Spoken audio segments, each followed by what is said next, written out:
Hey guys, back for another video. I'm actually going to react to a YouTuber that I haven't reacted to on the channel before, and he's one of my favorites. I've watched his videos ever since the Spider-Man PS4 days. So here we go.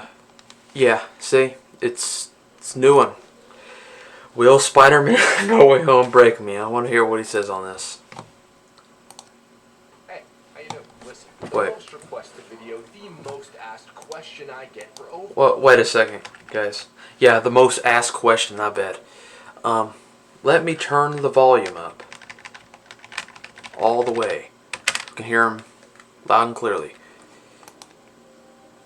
Hey, how you doing? Listen, the most requested video, the most asked question I get for over a year now has been, yo, Alex, are you excited for No Way Home, man? Are you looking forward to No Way Home? We got Exactly. Toby, Andrew, Alfred, James, Charlie, Reese, Will, Tom, Thomas Hayden, Tom Hardy. You hyped? Or are you a hack? Yeah. And instead of just answering the question, I decided to be a complete sellout and just make a rambling, gambling fucking video. Sick? Yep. Now here's the thing, you might not believe me, but I was genuine when I said this a few years back. You won't see another video from me about this franchise unless they take another major shift in direction. You won't see Yep, I knew it. I knew he was going to talk about You won't this. see my ass in the theater. And boy, does that suck. That wasn't a sappy, melodramatic exaggeration. That wasn't the typical high-top hyperbole. I don't enjoy seeing characters I love go in directions that I really do not love. I don't enjoy being the contrarian, even if my debts, my dues, due. Point is, I was never planning to see the third installment in this franchise. After the hate mail, the roasting, the frankly hilarious memes, the absurd, vague, vitriolic death threats, you'd have to raise a GoFundMe to raise my ass from the dead to make another video on wherever the MCU took Peter Parker next. But then... the only possible way that I would see Spider-Man homeless is if the unthinkable happened. If somehow, out of the blue, without much rhyme nor reason, they dragged in characters from franchises, from the franchise that got me into movies, that got me into superheroes, that made me the fucking man I am today. Is if they brought back my two favorite actors to ever don a mask with one of my favorite actors working today. Is if they literally took what I view as the kings of the Cape Shit Castle and made a fucking Spider-Verse movie. There's no way that would ever, in a million, trillion, gazillion, webtillion years, happen, right? Hello, Peter. But first, this video is brought to you by Privacy.com. Privacy lets you buy things I'm so glad he's talking about this, virtual cards instead of having to use real I was hoping he ones, was going to protecting your post a identity video and on bank it. information from the Green Goblins and the Sandmen out there on the worldwide multiversal web. Right now, new customers will automatically get $5 to spend on their first purchase. Go to Privacy.com/high. I was really hoping he'd talk on Privacy this. lets you control your devilish subscriptions, your raving reoccurring payments. Now, I know you, like me, signed up for a free trial, swore you were going to cancel, and then completely forgot about it like it was the dramatic potential of Aunt May knowing Peter Parker is Spider-Man, but Privacy won't forget. Privacy cares. Say you have a sneaky membership you aren't currently using. It is November after all, but don't feel like going through the pain, the gain of canceling. You can simply pause your Privacy card and they'll block the charges for you. Making purchases online with Privacy.com is super simple and fast. You can create virtual cards in a flash. You can also use the Privacy.com browser extension. With a few more clicks and a clack, you can create and autofill a dynamic number into the checkout form. Decide who can charge your card, how much, and how often. You can close cards at any time. Privacy enables you to make key financial decisions on your own. So head on over to Privacy.com/hightop and sign up for an account. You'll get that free $5 to spend on your first purchase. That's Privacy.com/hightop to sign up now. Thanks, guys. So what do I think of all the trailers, all the footage we've gotten for Spider-Man No Way Home? Well, I'm a real two-face about the entire thing. Of course, the child inside me is overjoyed just to hear that goblin laugh in the trailer. Of course, the Raimi fanboy is going absolutely insane seeing Otto back in action, tearing apart that I Am Spider suit that has haunted my dreams since I first laid eyes on it. Obviously, when Toby and Andrew show up, I'll get a dose of the goosebumps and a jolt of serotonin to the brain. And if I hear Danny Elfman's theme again in the theater, I might cause a tsunami of tears and bodily fluids. And honestly, guys, the trailer's tone, for the most part, feels much more like Spider-Man to me. It feels grander, less like a fun Disney Channel teen romp, and more like an operatic... Like, we can all agree, the trailer alone, it just feels like a different story. It just feels like a different universe already.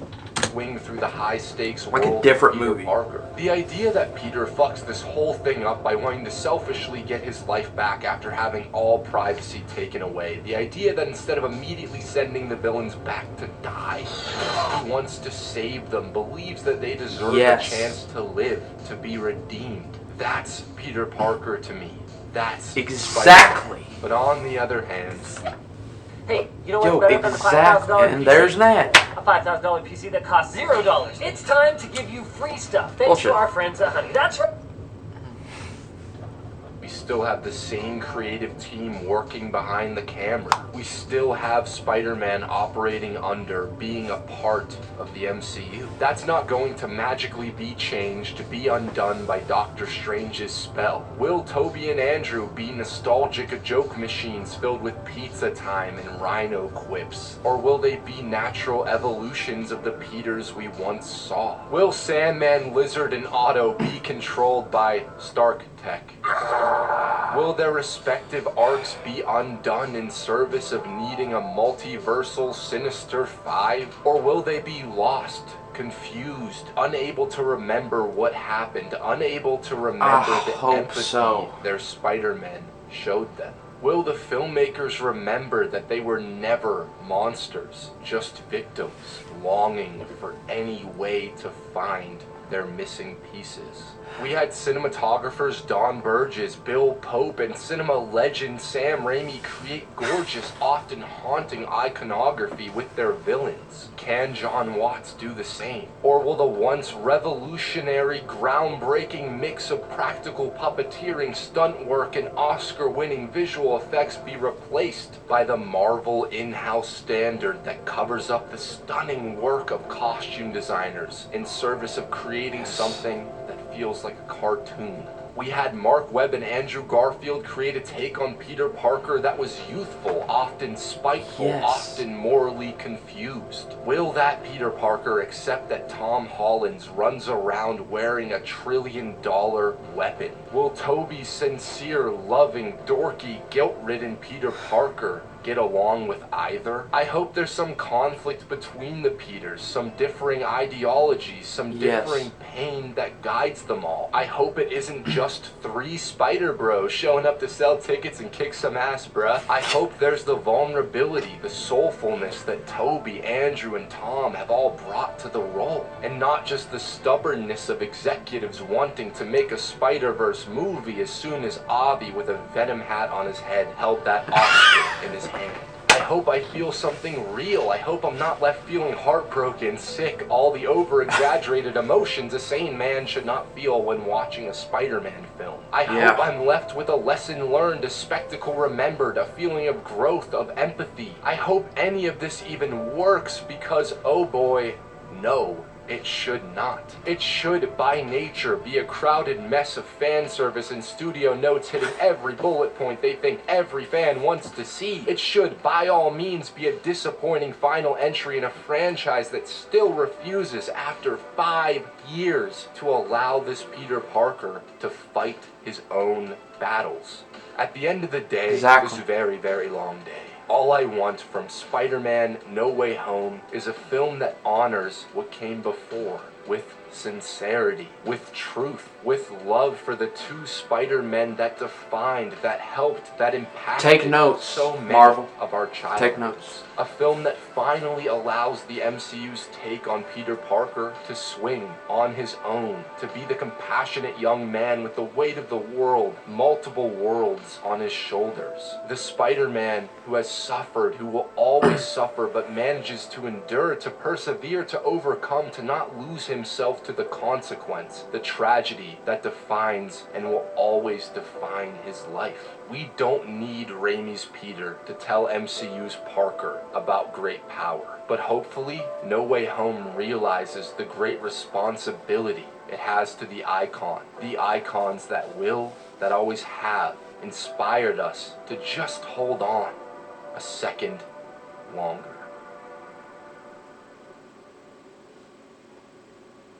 Yo, that gave me chills. Like, I really am looking forward to this film, man. Let me save it to Where is the playlist? Hitop Films, where is the playlist that I made for him? Here.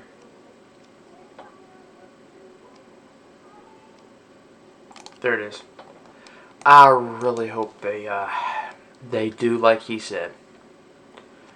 It would make millions happy. It would make millions of people happy. But let's see what he says. Just one scene where the three of them being vulnerable, opening up, and everything. Yeah. I hope so too. Hope so too.